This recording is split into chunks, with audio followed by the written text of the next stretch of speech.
It didn't take that long, but now the United States is going to get to share in some of that misery that Canadians have been experiencing through these human rights tribunals, at least on a little bit of a smaller scale, as there's going to be a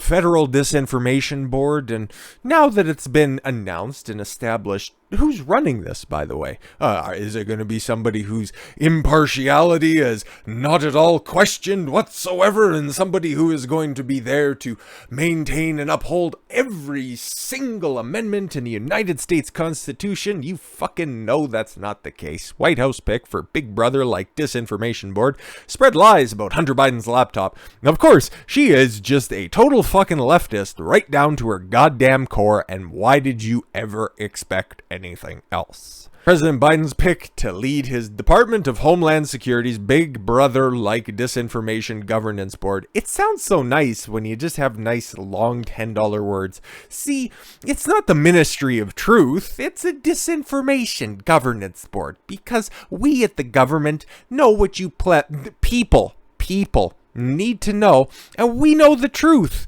You don't. You're too stupid to disseminate the information. Therefore, we have to pre-screen it for you. Don't you like that the government is looking after you? Fuck off.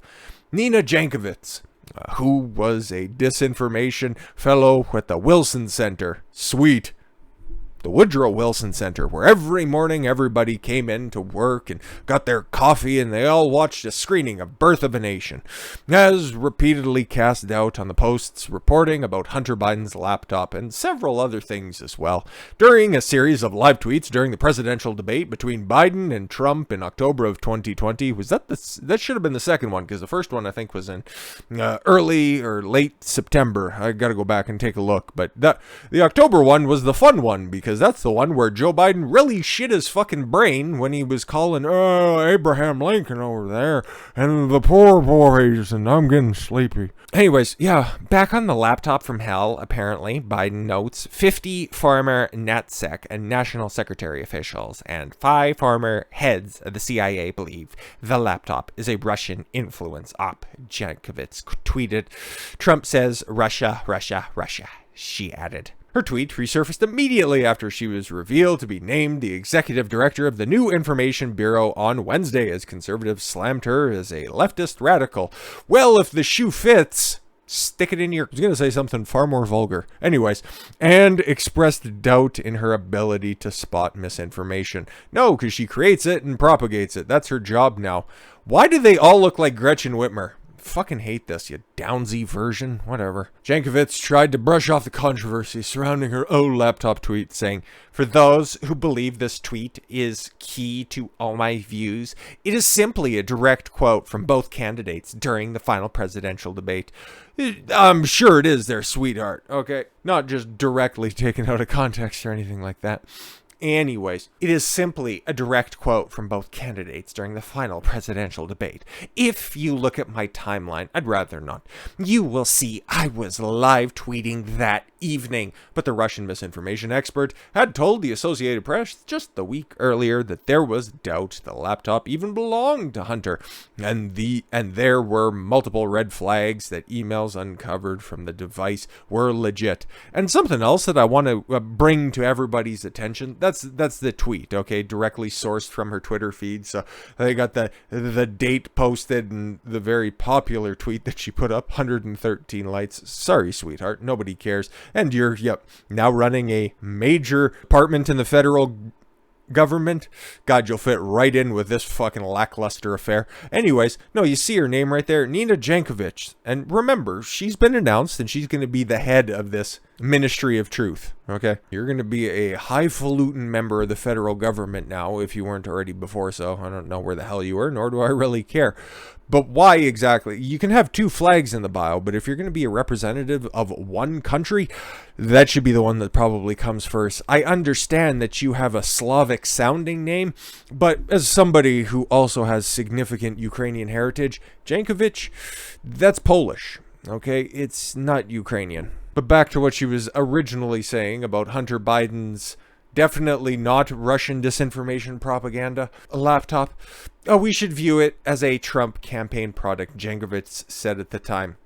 Darn, you just about had it though. He also tweeted a link to a news article in October of 2020 that said she cast yet more doubt on the provenance of the New York Post's Hunter Biden story. Ooh, big word. Did you learn that at the Wilson Institute? Not to mention that the emails don't need to be altered to be part of an influence campaign. No, the facts can probably influence people away from voting for somebody who's corrupt, like, I don't know, 16% of respondents after the fact.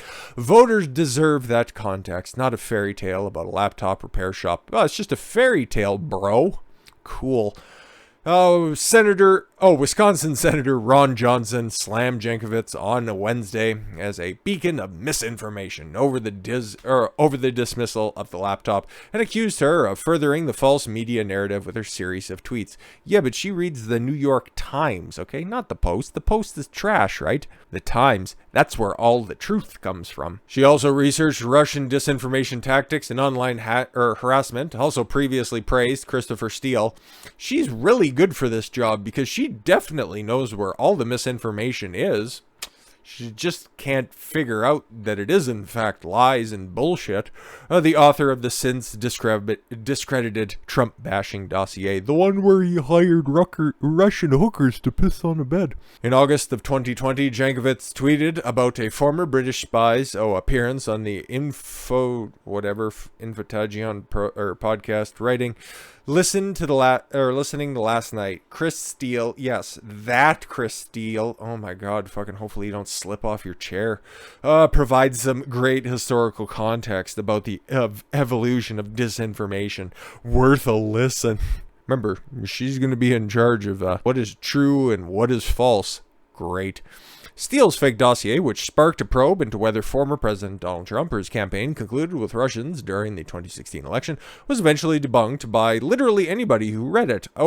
Special counsel Robert Mueller's investigation. More recently, no, don't worry, that one live tweeting tweet was just pulled completely out of context. There's nothing else about there at all. Jankowicz flagged concerns about the potential for Elon Musk to take over Twitter. Cool. A man expressing his First Amendment right as a United States citizen. There's concerns about that. Why would you think that at all? I shudder to think about if free speech absolutists were taking over more platforms. What about one running a new bureau in the federal government? Wouldn't you be concerned about that? That would be nice. What that would look like for the marginalized communities. Again, if you needed more insight into who this new bureau is going to benefit, there you go, the fraction of the percentile of people that are out there. She said in an interview with NPR ahead of Musk's takeover deal emerging. Since then, the billionaire Tesla CEO has vowed to make it a free speech haven. We'll see what happens there. Missouri Republican Senator Josh Hawley seized on Jankowicz's tweet about free speech, tweeting, the Biden administration's new anti-speech czar is apparently no fan of the Elon Musk Twitter acquisition. This is the person Joe Biden put in charge of policing American speech, using the power of the government. Don't confirm her. That would be wonderful. Jankowicz and the DHS didn't immediately respond to the Post's request for comment. Hey, we published an article that your new head of the department is very, very familiar with. Would you like to comment on that? No? Oh, God, we've just been canceled off of all the platforms. Funny how that happens. White House Press Secretary, another free speech absolutist, Jen Psaki, had no comment about when asked about Jankowicz's ability to head the Disinformation Board during Thursday's media briefing. Of course not. God, what did she have to say?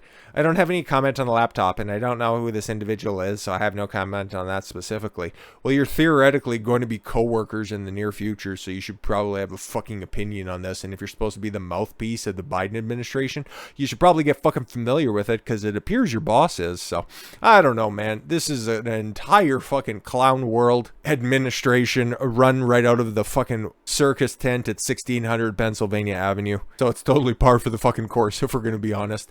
With all that said, I thank you all very much for the gift of your time. I've been Don Consuelo. I want you to follow your gut and get after it. Take care, everyone.